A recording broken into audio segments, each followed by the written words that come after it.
Greetings students, Microsoft Excel revision part 5 में आप सभी का स्वागत है।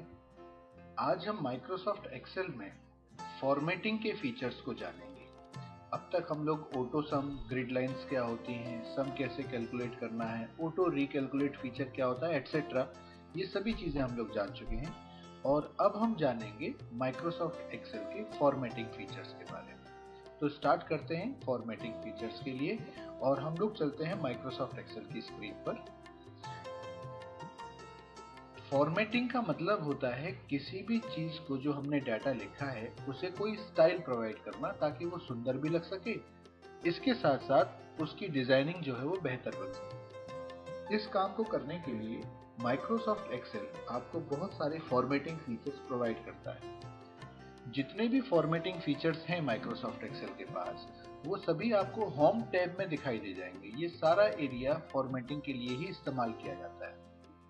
इतना ही नहीं, इसके साथ साथ माइक्रोसॉफ्ट एक्सेल एक डायलॉग बॉक्स प्रोवाइड करता है आपको, जिसे फॉर्मेट सेल डायलॉग बॉक्स कहते हैं। इस डायलॉग बॉक्स में ये सभी फीचर्स अवेलेबल हैं। किसी भी जगह से, चाहे वो फॉन्ट ग्रुप के क्विक लॉन्चर बॉक्स से, चाहे अलाइनमेंट के क्विक लॉन्चर बॉक्स से या नंबर के क्विक लॉन्चर बॉक्स से, आप चाहे तो फॉर्मेट सेल्स को एक्टिवेट कर सकते हैं। जैसे यदि मैं यहाँ क्लिक करूंगा तो भी हमारे सामने जो डायलॉग बॉक्स आएगा वो फॉर्मेट सेल का ही होगा। द सेम केस अगर मैं यहाँ पर क्लिक करता हूँ तो भी हमारे पास डायलॉग बॉक्स फॉर्मेट सेल का ही होगा, और यहाँ क्लिक करने पर भी फॉर्मेट सेल का डायलॉग बॉक्स ही हमारे पास आएगा। फॉर्मेट सेल्फ इटसेल्फ में 1, 2, 3, 4, 5, 6 डिफरेंट टैब्स अपने पास रखता है, जिन टैब्स के द्वारा इन टैब्स को यूज करते हुए हम अलग अलग फीचर्स को यूज कर सकते हैं। स्टूडेंट्स, मैं आपको बताना चाहूंगा कि ये सभी फीचर्स जितने भी हैं, ये लगभग सभी फीचर्स आपको यहाँ पर ग्रुप्स में भी मिल जाएंगे, और चाहे तो यहाँ से भी आप उन्हें एक्टिवेट कर सकते हैं। तो आज हम फॉर्मेट सेल्स के इन सभी टैब्स की जानकारी लेंगे और देखेंगे कि इन टैब्स में कौन कौन सी ऑप्शंस हैं और उन्हें हम कैसे यूज कर सकते हैं। तो सबसे पहले मैंने आपको बताया कि क्विक लॉन्चर के थ्रू अगर आप चाहें तो फॉर्मेट सेल डायलॉग बॉक्स को एक्टिवेट कर सकते हैं। तो मैं यहीं से आपके लिए फॉर्मेट सेल डायलॉग बॉक्स को एक्टिवेट कर देता हूं। तो ये हमारे पास डायलॉग बॉक्स आ चुका है फॉर्मेट सेल्स का। अब मैं सबसे पहले आपको नंबर टैब के बारे में सारी डिटेल बताता हूँ। डियर स्टूडेंट्स, माइक्रोसॉफ्ट एक्सेल में लिखे गए नंबर्स का फॉर्मेट आप चेंज कर सकते हैं। वो इस सेल से चेंज किया जा सकता है। यहाँ पर अलग अलग प्रकार के नंबर फॉर्मेट्स हैं।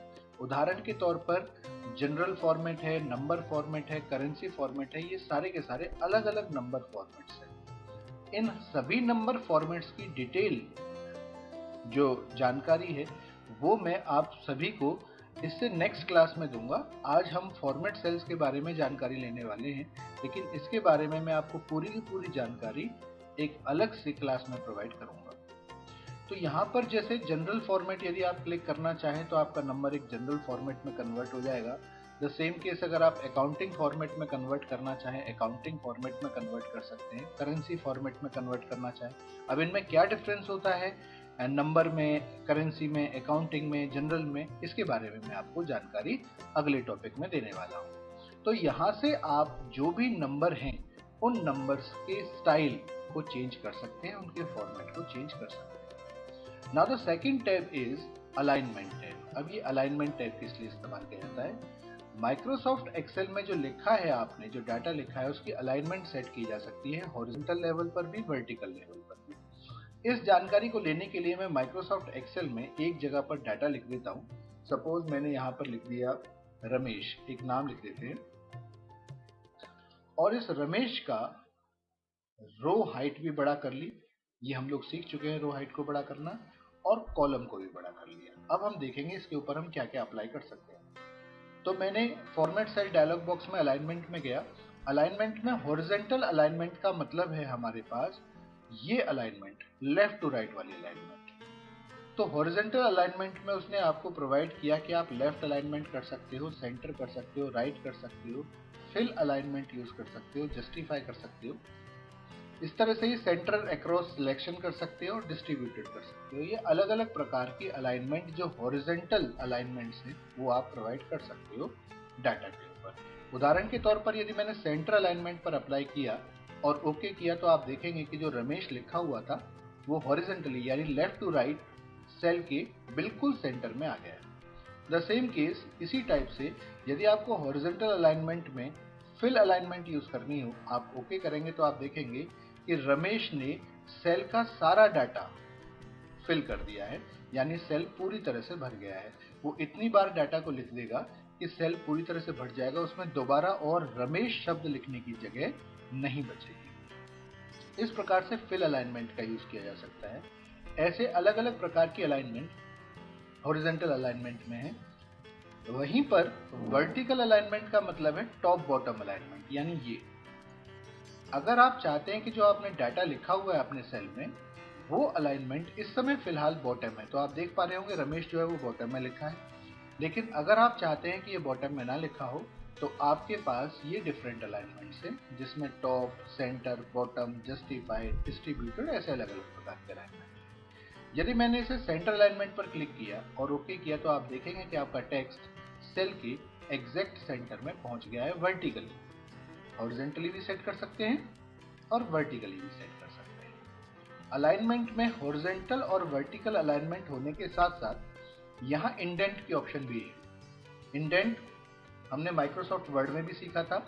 इंडेंट का मतलब है आपका जो टेक्स्ट अपने प्रॉपर प्लेस पर है उससे और एक्स्ट्रा स्पेस प्रोवाइड करना इंडेंटिंग कहलाता है। अगर आपको लगता है कि ये सेंटर से थोड़ा सा और आगे होना चाहिए तो आप इसे इंडेंट भी कर सकते हैं। जैसे मैंने यहाँ पर 3 का इंडेंट दे दिया और ओके किया तो आप देखेंगे कि लेफ्ट साइड से वो 3 पॉइंट्स आगे की तरफ हो गया है। और आगे करना चाहें तो इंडेंट से और आगे भी कर सकते हैं। इसके बाद हमारे पास जो अगली ऑप्शन है वो है टेक्स्ट कंट्रोलिंग की, जिसमें सबसे पहली ऑप्शन है रैप टेक्स्ट की। अब ये रैप टेक्स्ट क्या होता है, कई बार ना हम लोग अपना डाटा बहुत सारा लिख देते हैं सेल में। जैसे मैंने यहाँ पर एक एड्रेस लिख दिया, यहाँ पर आपके सामने एक टेक्स्ट लिखा है। ये टेक्स्ट इतना बड़ा है कि सेल की बाउंड्रीज को क्रॉस करते हुए आगे की तरफ जा रहा है। मैं चाहता हूँ कि ये टेक्स्ट कुछ इस प्रकार से एडजस्ट हो जाए कि ये मेरे सेल के अंदर ही रहे। ऐसा करने के लिए आप रैप टेक्स्ट फीचर का इस्तेमाल कर सकते हैं। जब आप इस रैप टेक्स्ट को ऑन कर देते हैं तो आपका टेक्स्ट आपके इस सेल में कुछ इस टाइप से एडजस्ट होगा कि जहां पर सेल खत्म हो रहा होगा उससे आगे का डाटा नेक्स्ट लाइन में मूव कर जाएगा। जैसे कि मैंने रैप टेक्स्ट पर क्लिक किया और ओके किया तो अब आप देखेंगे कि मेरा डाटा जो है वो रैप होकर अशोक यहाँ सेल तक फिट हो रहा था, तो वो होने के बाद नेक्स्ट जो लाइन थी उसमें शिफ्ट हो गया है। रैप टेक्स्ट फीचर के द्वारा आप अपने डाटा को नेक्स्ट लाइन में मूव कर सकते हो। ये फीचर आपके पास यहाँ पर भी अवेलेबल है। ये रहा रैप टेक्स्ट का फीचर। ये अलाइनमेंट है यहाँ पर।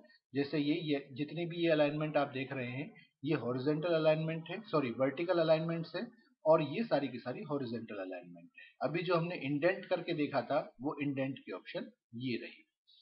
आगे बढ़ते हैं स्टूडेंट्स, तो रैप टेक्स्ट को मैं हटा देता हूं। अगला जो हमारे पास ऑप्शन है श्रिंक टू फिट, यानी हमारे डाटा को इतना श्रिंक कर दिया जाए कि वो सेल में फिट हो जाए। अगर मैं इस ऑप्शन को ऑन करता हूं और ओके करता हूं तो वो डाटा इतना छोटा कर देगा, क्योंकि डाटा लाइन को क्रॉस कर रहा था, सेल के बाहर जा रहा था, तो डाटा इतना छोटा हो जाएगा कि वो इजीली इस सेल में ही एकोमोडेट हो सके without having wrap text option. इसे हम लोग श्रिंक टू फिट कहते हैं। मर्ज सेल की ऑप्शन है। कई बार क्या होता है कि हमें डाटा 2 सेल्स में लिखना होता है और दोनों सेल्स को हम एक बनाना चाहते हैं, उसके लिए हम मर्ज सेल की ऑप्शन को यूज कर सकते हैं। मर्ज सेल की ऑप्शन तभी यूज होगी जब आपने मल्टीपल सेल्स यानी एक से ज्यादा सेल सिलेक्ट किए हुए हैं एक्सेल में। जैसे मैंने यहाँ पर 2 सेल सिलेक्ट कर लिए और अब मैं जाता हूँ यहाँ पर, यहाँ मर्ज सेल की ऑप्शन ऑन कर देता हूँ और ओके कर देता हूँ, तो आप देखेंगे अब ये 2 सेल्स 1 सेल ही बन गए हैं, यानी 2 सेल्स मर्ज होकर 1 सेल कन्वर्ट हो चुका है। तो इस तरह से आप मर्ज सेल का यूज भी कर सकते हैं। ये मर्ज सेल की ऑप्शन भी डियर स्टूडेंट्स आपको यहाँ मिल जाएगी। ये है मर्ज सेल की ऑप्शन। ये था हमारे पास रैप टेक्स्ट के लिए, और ये अलाइनमेंट, ये इंडेंटेशन। इसके बाद आप इसके साइड में देख रहे होंगे यहाँ पर ओरिएंटेशन है, यानी आप टेक्स्ट की ओरिएंटेशन भी सेट कर सकते हैं। टेक्स्ट की ओरिएंटेशन आप अपने मुताबिक सेट कर सकते हैं। उदाहरण के तौर पर यदि आप चाहते हैं कि आपका टेक्स्ट कुछ इस तरह से दिखाई दे, यानी वर्टिकली दिखाई दे, तो आपको इस ऑप्शन पर क्लिक करना है। क्लिक करने के बाद ओके करना है। आप देखेंगे कि आपका टेक्स्ट वर्टिकली नजर आ रहा है। क्योंकि वर्टिकली नजर आने के लिए उसके पास जगह कम थी, तो हमने इसे साइज बड़ा कर दिया। साइज बड़ा कर आप देखेंगे तो आपका टेक्स्ट आपको यहाँ पर वर्टिकली नजर आएगा। देख पा रहे हैं डियर स्टूडेंट्स? तो इस तरह से आप वर्टिकली भी सेट कर सकते हैं अपने टेक्स्ट को। इसके बाद हमारे पास, अगर आप वर्टिकली नहीं चाहते इसे आप हटा सकते हैं, और अगर आप चाहते हैं कि इसे कुछ एंगल शेप दें तो आप उसको एंगल शेप भी दे सकते हैं। जैसे मैंने 45 डिग्री के एंगल पर क्लिक कर दिया है और ओके करता हूं तो आप देखेंगे कि मेरा टेक्स्ट 45 डिग्री के एंगल में मूव हो गया है। अगर आपको लगता है कि नहीं, आपका टेक्स्ट जो है वो नॉर्मल 0 डिग्री पर ही रहना चाहिए, तो आप 0 डिग्री पर भी कर सकते हैं। इवन -45 भी कर सकते हैं, -90 डिग्री तक भी अपने टेक्स्ट को मूव करा सकते हैं। तो ये हमारे पास अलाइनमेंट की ऑप्शन थी डियर स्टूडेंट्स। अब नेक्स्ट टैब की तरफ मूव करते हैं और हमारा नेक्स्ट टैब है फॉन्ट टैब। माइक्रोसॉफ्ट वर्ड में भी हमने फॉन्ट टैब के बारे में जाना है। फॉन्ट का मतलब होता है राइटिंग स्टाइल। जो बच्चों यहाँ पर लिखा हुआ है, वो जो लिखा हुआ का स्टाइल है उसे हम लोग राइटिंग स्टाइल यानी फॉन्ट कहते हैं। यहाँ पर हमारे पास डिफरेंट राइटिंग स्टाइल्स हैं और साथ में हमारे पास यहाँ प्रीव्यू नजर आ रहा है। ये अलग अलग राइटिंग स्टाइल्स में से किसी भी राइटिंग स्टाइल का आप अपने फॉन्ट को कर सकते हैं। ये अलग अलग आप देख पा रहे होंगे, different different writing styles preview में हमें नजर आ रहे हैं। सपोज हमें ये वाला राइटिंग स्टाइल अच्छा लगा। अगर आपको ये अच्छा लगा, आप इसे सिलेक्ट कर ओके कर सकते हैं। जो भी सिलेक्टेड डाटा होगा, अभी तो हमारा यही डाटा सिलेक्टेड है, अदरवाइज जो भी सिलेक्टेड डाटा होगा उस सारे डाटा के ऊपर यही वाला फॉन्ट अप्लाई हो जाएगा। आप देख रहे होंगे फॉन्ट चेंज हो गया है। इसी टाइप से अगर आपको फॉन्ट में कोई और फॉन्ट अप्लाई करना है तो आपको सिर्फ उस फॉन्ट को सिलेक्ट करना है। सपोज हमने ये वाला फॉन्ट सिलेक्ट किया और ओके कर देना है। कंप्यूटर उसी फॉन्ट में आपके डाटा को कन्वर्ट कर देगा। फॉन्ट के बाद ये है हमारे फॉन्ट के स्टाइल। आप चाहें तो अपने जो लिखा हुआ है उसे इटैलिक फॉर्म यानी थोड़ा सा कर्सिव वे में कर सकते हैं। आप देख रहे होंगे रेगुलर और इटैलिक में थोड़ा डिफरेंस है। इटैलिक करने पर वो थोड़ा कर्सिव हो जाता है। यदि आप बोल्ड करना चाहें तो आप सिर्फ बोल्ड कर सकते हैं। बोल्ड और इटैलिक दोनों करना चाहें तो दोनों भी यहाँ से किए जा सकते हैं। उदाहरण के तौर पर मैं बोल्ड और इटैलिक दोनों करना चाहता हूं तो ये मेरा टेक्स्ट जो है वो बोल्ड और इटैलिक दोनों फॉर्म में कन्वर्ट हो जाएगा। आप यहाँ से साइज भी आप कंट्रोल कर सकते हैं। फॉन्ट का साइज आप अपनी मर्जी के मुताबिक छोटा या बड़ा कर सकते हैं। जितना भी छोटा या बड़ा आप करना चाहें फॉन्ट का साइज, उतना छोटा बड़ा इजीली किया जा सकता है। फॉर एग्जांपल मैंने 24 साइज कर दिया या 26 साइज कर देते हैं। अब ये बोल्ड और इटैलिक और 26 साइज में हो गया। जैसे ही आप ओके करेंगे आप देखेंगे कि आपका जो टेक्स्ट है वो डार्क भी हो गया है, इटैलिक भी हो गया है और साथ साथ उसका साइज पहले से इंक्रीज भी हो गया है। तो यहां पर से साइज को कंट्रोल किया जा सकता है।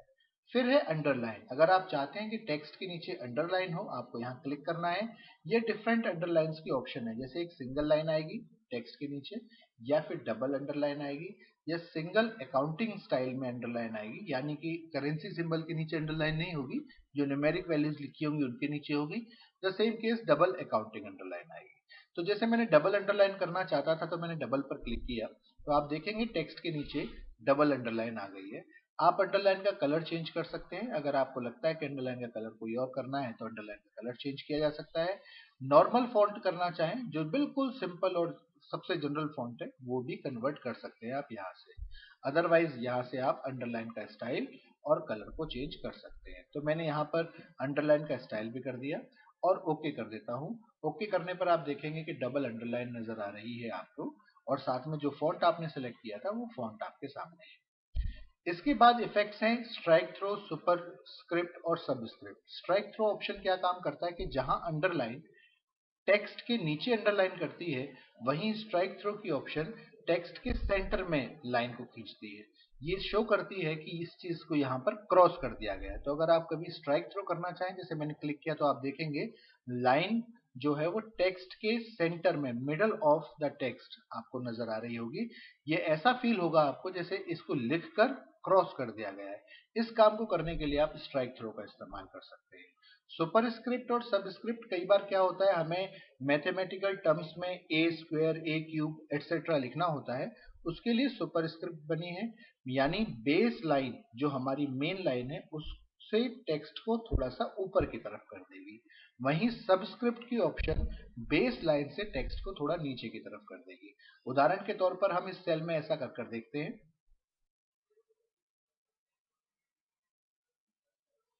मैंने यहां पर लिखा ए square plus B square.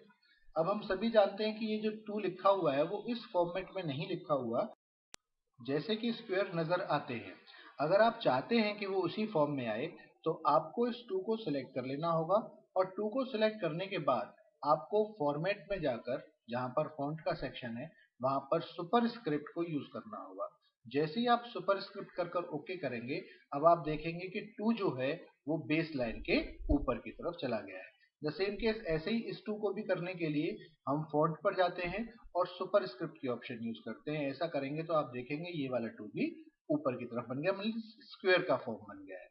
The same case अगर आपको कभी CO2 लिखना पड़ा, जैसे मैंने यहाँ पर CO2 लिख दिया, तो आप नोटिस करेंगे कि ये 2 जो है वो बेसिकली बेस लाइन के नीचे होना चाहिए था, लेकिन ये यहाँ पर बिल्कुल सिमेट्री में है।